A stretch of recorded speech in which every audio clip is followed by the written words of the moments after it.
কাশ্মীরের তুলমুল্লা জেলায় অবস্থিত এটি হিন্দুদের একটি পবিত্র মন্দির, ক্ষীর ভবানী মন্দির। বিংশ শতাব্দীতে নির্মিত রাগান্না দেবীর একটি পবিত্র মার্বেল বলেও এটিকে মনে করা হয়। এটি কাশ্মীরি পণ্ডিতদের জন্য একটি প্রধান তীর্থস্থান।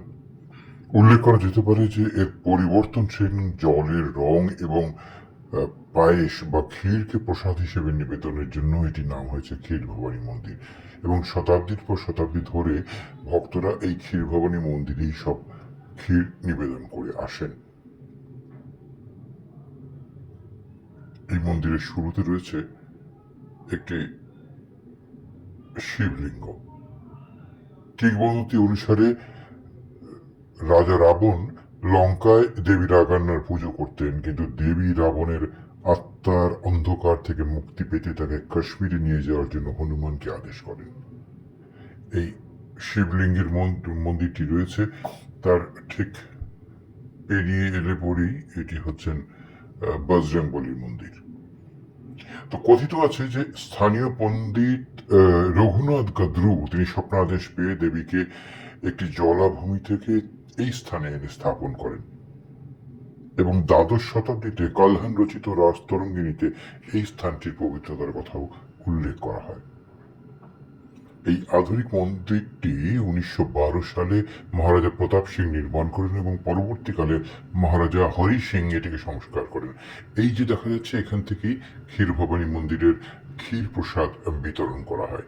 মন্দিরটি দেখা যাবে ভেতরে, আমরা চলুন ভেতরে দেখে নিই। মন্দির এবারে ঢুকে ডান দিক ঘুরতে হবে, চারদিক ঘেরা সুন্দর কার্পেট পাতা। এই মন্দিরটি কিন্তু একটি দ্বীপের মতো জায়গায় অবস্থিত। চারদিকে জল রয়েছে। এই জলের রং সাদা, লাল, কালো, নীল, হলুদ রঙে বদলে যায়। কিংবদন্তি অনুসারে কালো জলের রং আসন্ন দুর্ভোগ বা মহা বিপর্যয়ের ইঙ্গিত করে। জ্যৈষ্ঠ মাসের অষ্টমীতে বা মে জুন মাসে ইংরেজির এখানে বাৎসরিক অনুষ্ঠান অনুষ্ঠিত হয়। সেখানে সারা দেশ থেকে, এমনকি বিদেশ থেকে ভক্ত উৎসাহীরা এখানে চলে আসেন। অনেকে বলেন যে স্বামী বিবেকানন্দ 1898 সালে এই তীর্থস্থানটি ভ্রমণ করেছিলেন।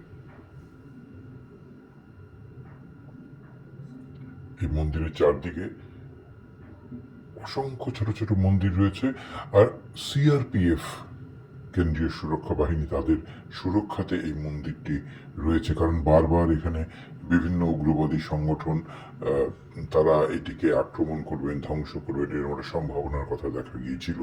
সেই কারণে এই যে পাশাপাশি ক্ষীর ভবানী মন্দিরের পাশাপাশি যে মন্দিরগুলো রয়েছে সেগুলোকেও আমরা দেখতে পাই। এটি দেবী দুর্গার মন্দির, তার পাশে আরো একটি ছোট মন্দির রয়েছে, ঠিক পেছনে আবাস রয়েছে সিআরপিএফ এর জওয়ানদের।